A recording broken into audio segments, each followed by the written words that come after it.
Live from WRAL News Headquarters in Raleigh, your number one source for local news. WRAL News, coverage you can count on.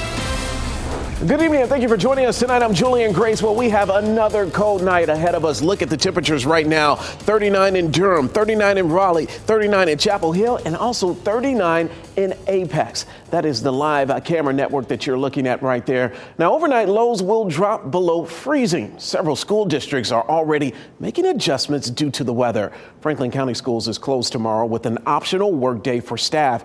Granville and Person County Schools will be remote. Vance, Halifax, and Northampton County Schools are both operating on a delayed start.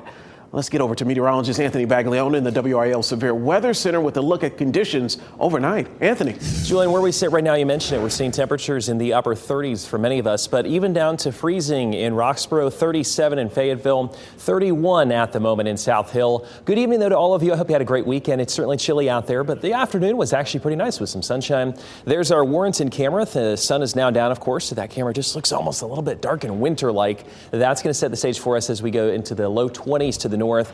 25 is where we're dropping there tonight in Durham, 26 in Raleigh, 23 in Rocky Mount. That's not quite as cold as the teens that we saw in many locations this morning waking up, but still, it's cold. 22 in Sanford, 25 there in Irwin. We head through our day tomorrow, though. It's going to feel a little bit better for us. 51 degrees tomorrow afternoon, Juliana. It is nice and dry, but we're tracking our next system. It is on the 7-day forecast. We will talk about when that could get here coming up in a few minutes. All right, Anthony, bring on the 51. Well, we're learning more information about this scene right here. A woman found dead after her home went up in flames overnight in Harnett County. Neighbors tell us they called 911 after seeing the fire erupt on Kivett Road about a half mile from Campbell University around 1:45 in the morning. We have additional details to share with you. WRAL's Heidi Kirk is live in Harnett County. And Heidi, there isn't much left of the home behind you. Julian, you can see behind me exactly what's left of this home. In fact, take a look back this way. You're going to see the charred belongings back there that give us a little bit of an idea of who this woman who died inside this home was. Now, go ahead and take a look at your screens. You're going to see some video from the breaking news tracker. We were here overnight in the early hours of the morning capturing this video for you when this house went up into flames. And just within the last 2 hours, we spoke with a neighbor who described the woman who lived here as older, quiet, someone that kind of kept to herself, but very kind. And of course, she also described the moment that she called 911, seeing that house go up in flames. We come out the front window, and the middle window the rooms were fully engulfed in flames, and smoke was coming out of the back of the house.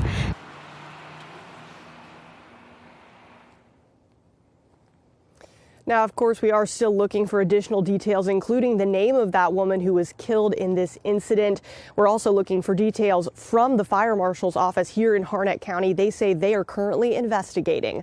Heidi Kirk, WRAL News, live in Harnett County. So tough to see that. Tonight, WRAL is pushing for answers from Durham police on what led up to a 15-year-old boy getting shot and killed. A community is now in mourning. WRAL's Laura Levine speaks with the mayor, frustrated with the efforts to address public safety in the city. A young boy doing what they do best, taking in their childhood. A kid should be able to play in the snow, but people should also not feel so free to just walk around with guns shooting up the place. And for this 15-year-old, neighbors tell us he was just enjoying a rare snow day before it all turned deadly. I've gone from sad to just mad as hell. I'm really frustrated. Mayor Leonardo Williams tells me he's fed up, not only with the out-of-control violence, but the response that follows, he says, only after tragedy strikes. There are going to be folks that say, you need to do something. You need to do something. And as mayor, I'm a representative of the community. I continue to say, to people before they look at me, I am your mirror. He tells me the responsibility to address gun violence falls on the public, too, and more community engagement is needed to help push initiatives that actually make a difference. I share these concerns. I share the fact that public safety is, for the most part, being ignored.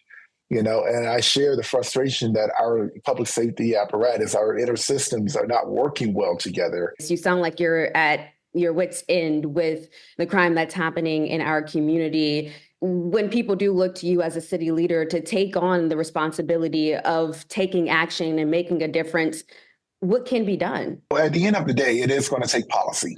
And I am one of 7 policymakers. Many questions remain about this latest tragedy. I have asked Durham police if the teen was hit by a stray bullet, if it was a drive-by, or if he was a target. Meanwhile, Mayor Williams says it's been challenging to address these issues in the city. Right now, when it comes to the city funding, you have to determine whether you're going to do bike lanes or save a kid's life, and you got to find a way that they all work together. It shouldn't be that way. We should be able to do it all. But I have no more patience of relying on a city budget process to save the children's lives in this city. And this is why he launched the Bull City Future Fund, raising funds to cut through the red tape and expand the footprint of youth organizations. The goal is to prevent another life from being cut short. I want to invest in more of a proactive public safety approach. And the way you do that is investing in our children. Laura Levine, WRAL News in Durham. You can hear the frustration in the mayor's voice there. Johnston County investigators are investigating an incident that happened overnight. This happened at the intersection of Holly Grove and Goodwin Lakes Roads near Meadow Township. The Johnston County Sheriff's Office and state troopers were looking into a vehicle parked near a large building. We're still working to learn more about what may have happened. WRAL News has learned that a Cary man was arrested and charged for a carjacking that led to a law enforcement chase in Johnston County. You may recall all of this unfolded yesterday. An arrest warrant identified the suspect as Donald Banks. Victims and witnesses say he stole a car from outside a Raleigh home, then carjacked an older couple in Johnston County near Clayton. The warrant alleges Banks assaulted the couple he carjacked. The man had several cuts and severe cuts to his arms and legs, and the woman was dragged by the car. The couple was taken to the hospital to be treated for their injuries. Banks led Johnston County deputies and Clayton police officers on a chase before being arrested near Pine Hollow Golf Course. Bank faces 10 charges, 6 of them felony counts. He's currently being held on a $250,000 bond and has a first court appearance scheduled for tomorrow. A family is desperately searching for a missing Harnett County man with disabilities. This is 54-year-old George Taylor. He's been missing since June. Investigators say Taylor was last seen at a home on Orchard Crest Circle in Sanford. The Harnett County Sheriff's Office issued a missing person alert. But since then, Taylor's family has started their own search, organizing several efforts by themselves. 6 months later, though, there's no leads in Taylor's disappearance, and his mother is making a heartfelt plea for information. I tell them to please let him go, or please tell us, where he's at and if he's safe or if he's deceased, or just let us know something, because I definitely need closure. I really do. And I pray that he's still living. I do pray that. Police are hoping someone calls in with that critical tip. Anyone with information on George Taylor is urged to contact the Harnett County Sheriff's Office. I'm Megan Glova in the WRAL Live Center. We have another Monday school change for you. Tomorrow, Orange County Schools is closed. It's an optional teacher workday for staff. Again, that's one of many changes happening tomorrow. We have a full list up now on WRAL.com, and we'll keep you updated on any additional adjustments here in the Live Center. All right, thank you, Megan. Well, a federal appeals court has reinstated a lawsuit from a former NC State athlete. The unnamed athlete claims he was sexually abused by the Wolfpack's former director of sports medicine, Robert Murphy Jr., during treatment. The Fourth Circuit Court of Appeals overturned a district court's dismissal last year of the lawsuit. A related lawsuit by former soccer player Benjamin Locke, who has publicly identified himself, remains active against Murphy. It was a huge day for 7 seasons Carolina Hurricanes captain Eric Staal, as his number 12 jersey is retired. So much excitement around that. Pat Welter is live at the Lenovo Center to share that very special moment. Pat. Well, Julian, Rod Brind'Amour is the face of the Hurricanes franchise right now, but for years it was Eric Staal, and today Staal joins Brind'Amour as just the 4th Hurricane to have their jersey hung and retired here in the rafters. Staal is a Stanley Cup champion with the Hurricanes, an Olympic gold medal winner, and the owner of the only 100-point season in Hurricanes history. And in his speech today, 3 words he said came to his mind: grateful, humble, and sacrifice. grateful for the honor, humbled by it, and just knowing all the sacrifice from everyone in his life to help get him here. Hockey wouldn't be what it is today in Raleigh without Staal, and he's felt that growth just being back in town this weekend. Just like, you're the reason why I got into hockey. You're the reason. And like, to hear that is very humbling, but also it's like, well, the team was here and I was the guy that was out there the most, and they probably, saw me and kind of fell in love with the game because of how I played, which is super humbling and really, really cool to kind of experience. Yeah, I'm seeing those number 12 jerseys all over Lenovo Center today. Staal just retired last summer as a Hurricane on a one-day contract, so he hasn't been out of the game long. He's going to play the alumni game tomorrow, says he knows he's going to be winning out there, but says that alumni group is special and only gets better with time. Julian. Congratulations to Captain Staal. We're so happy for you. Thanks, Pat. From natural disasters to deep freeze, coming up, how FEMA is extending critical help for survivors of Hurricane Helene. Plus, the moon will eat Mars Monday night. No, it's not a sci-fi flick or a horror movie. Find out what it means and how you can watch it happen.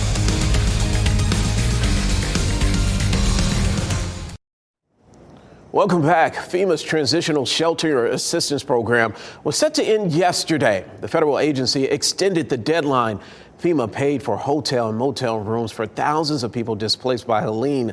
People can now stay in that housing until Tuesday due to serious winter weather in western North Carolina. The moon and Mars pull off a rare vanishing act this week. The wolf moon is the first full moon of the winter and of the new year. It'll rise just before sunset tomorrow and be up all night. It will slip below the western horizon and only after the sun rises. But here's the exciting thing. If you watch closely throughout the night, you may spot the planet Mars dip behind the moon only to reemerge a short time later. Both the moon and Mars should be quite bright. And NASA Ambassador Tony Rice says what might impress you the most is when you watch this, how fast things are moving. You don't have a really good frame of reference when you're looking up into the big giant sky. So when you have another frame of reference, like a planet that's a couple of 10 light minutes away, that's more or less stationary there, you really see how fast the moon is moving. Tony Rice is also filled with great information. He also says the red planet will begin disappearing behind the moon's southern edge at 9:13 p.m. tomorrow and reemerge from behind the northeastern edge at 10:25 p.m. The sky should be pretty clear, but bundle up. It's going to be chilly out there. Chilly, speaking of chilly, Anthony, it is chilly right now. It is, yeah. We've been just in this pattern, Julian. I'm thinking like a nice bowl of chili sounds really good to kind of warm us up. But we see temps at the moment in the upper 30s. Similar actually to what we saw this time yesterday. And our temperatures here through the next couple days, aside from tomorrow, are going to be relatively consistent. We'll talk about here in a second. We're at 38 though in Southern Pines at the moment. Freezing mark 32 in Roxborough, 31 South Hill, right around 34 in Goldsboro. It's just a night to crank up the heat. Hang inside, watch the news. First of all, thank you for that. Here's a look at the 24-hour temperature change, though. So compared to this time yesterday, the reddish kind of orange color contours would be a little bit warmer. The blue, of course, a little bit cooler. We're basically the same, if not a little bit cooler there in South Hill, 5 degrees, 3 in Clinton. That's not hugely noticeable, so that's going to be what we're planning for tonight. Here's a look at the north, though. We're looking at temperatures around Clarksville at 22, 24 in Lewisburg, 26 in Raleigh, right around the mid-20s in Durham. We were in the teens and low 20s last night for perspective, so just a little bit warmer, but not too much of a change. 25 in Irwin, 25 also there in Fayetteville, 25 in Rayford. Here's a look at where we're headed, though, for our Monday. So looking at this forecast, if you don't like the chilly temperatures that we've been seeing, this may feel really nice tomorrow afternoon. It's not a huge warm up, but we're looking at 51. Partly cloudy forecast overall. Starting off chilly in the morning, though, 38 by the time we head probably closer to about 10 a.m. Otherwise, a really nice winter day here across North Carolina. That's what we're looking at tomorrow. Look at where we head, though. So I'm just going to let you soak up this map for a second because it's going to be downright cold by the time we get into the middle part of the week. Morning temperatures. This is a look at what we're looking at there. We should be at 32. Wednesday at this point is just going to be gross. We're looking at 19 there, waking up, feeling like 8 degrees. That is it. Out the door Wednesday morning, plan on it feeling like 8. 21 degrees there on Thursday, 28 by the time we get into our Friday. That's the dip in the middle part of the week with afternoon high temperatures only in the upper 30s. But you see on either end of there, We're bookending it with some 51s. We should be at 52, 44 there as we head into Tuesday. That is not coming with any storm chances the entire week. We're looking at a whole lot of sunshine, relatively calm conditions until we get into next weekend. Here's a look at what we call the European model. It goes out kind of a longer range forecast. I'm going to start us off into Friday evening. We're still looking fine. The cloud cover starts to increase, but this is kind of our next weather maker that I want to make you at least aware of. Look at all that moisture that starts to show up there on the map, all that kind of heavier rain. Saturday, 7 o'clock in the morning, and this would be rain, by the way. We go to 1 o'clock in the afternoon, still some rain hanging on, and that should last through Saturday night into Sunday. I will say, though, because this is a longer range model, it's not necessarily fine-tuned to that timing, but I think it's doing a decent job of at least pointing out that Saturday into Sunday night, or Saturday into Saturday night, we could see some rain. We're at 51 tomorrow, 44 on Tuesday. Beautiful sunshine, though, through the majority of this upcoming week. 51 Friday, there's that next rain chance, but temperatures next weekend, Julian, we're looking at highs close to 60 by the time we get into our Sunday. Again, that is going to be all in the form of rain. I know we still probably have some snow lovers want some snow, but I just don't see any here in the next week or so. All right, Lewis. Hey, just got some new information, actually. Anthony, didn't mean to call you Lewis because Lewis is right behind us. Okay. Just found out Warren County schools closed tomorrow as well. Oh, be careful out there. It's going to be chilly tomorrow morning. All right, thank you. Now we get to Lewis. It was great seeing Mr. Staal back in the building. Yeah, Julian, one of the greatest Hurricanes to ever do it, honored today at the Lenovo Center. Pat Welter takes you to the emotional moment Eric Staal's jersey rose into the rafters when we return with sports.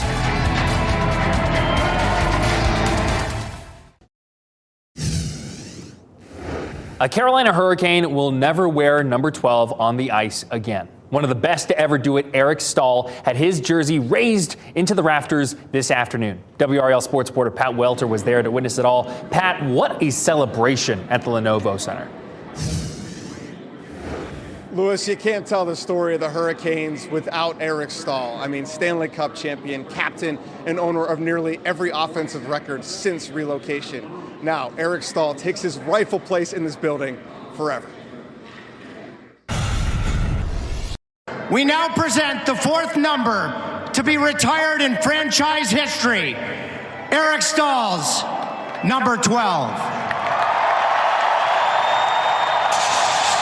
To be here and see my number 12 raised to the rafters alongside such legends of this franchise, words can hardly do justice how much this moment means to me and to my family. Staal looking on with his wife and 3 sons as his number 12 joins Glenn Wesley, Ron Francis, and Rod Brindamore in the rafters. Staal was here through good times and in bad, and it's the unwavering support he felt in Raleigh that makes the Hurricanes home forever. Like, I had numerous people that would come up to me, throughout the city when I was playing, when times were great and then when times weren't. And I think that's where you feel that as a player. You're connected there. It's just a great community, and that's what people love living here. That's why guys like playing here. So it's a cool place to play. It's one of the best spots for sure. Staal thanked so many people during his speech, but got most emotional talking about his parents. He said he wore number 12 because of his dad, and as his jersey was raised into the rafters, he said, "Dad, part of this is now yours too." Lewis? Hard to not get a little choked up during that moment, Pat. Thank you so much. After losing to Cal on Thursday, number 21 NC State women's basketball wraps up its West Coast trip against Stanford. Wolfpack down by 6 in the first quarter. Start to chip away. Lacey Steele finds Madison Hayes. She tied a season high with 3 threes on the day. Mallory Collier, efficient. Hayes finds her in the post. Collier had 8 points in 8 minutes. Wolfpack retake the lead. Sanaya Rivers, layup and 1. Rivers played the full 40 minutes in back-to-back games. NC State outscores Stanford 56-35 in the second and third quarter. Wolfpack win 81-67. Maybe a trap game after the Duke win on Thursday. Tar Heels down in the second quarter to Boston College. Renaya Kelly, big shot. Foot was on the line, but UNC still needed that bad 3-point game going into the third. Alyssa Usby, 17 points, no turnovers. Unorthodox shot, but it falls. And India Navarre, you can't give her that much room at the elbow. UNC retakes the lead and doesn't let it go. Tar Heels beat Boston College 80-67 to final. Duke was down 10 at one point against Virginia in Charlottesville, but here comes the comeback. Aluchi Okonawa from 3 to start the fourth. Okonawa again driving off the inbound. She led the way with 17 points, 9 in the fourth. First time all day Duke had the lead. The Cavs weren't done, still tied, 5 minutes left. Jaden Donovan finds Taina Mayer. That is good. Blue Devils bounce back after losing to Carolina, survive on the road, 60-55 the final, Julian. Awesome, and congratulations again to Captain Staal. All right, thanks, Lewis. And thanks for joining us. NBC Nightly News is next, and we'll have a full newscast here following tonight's game.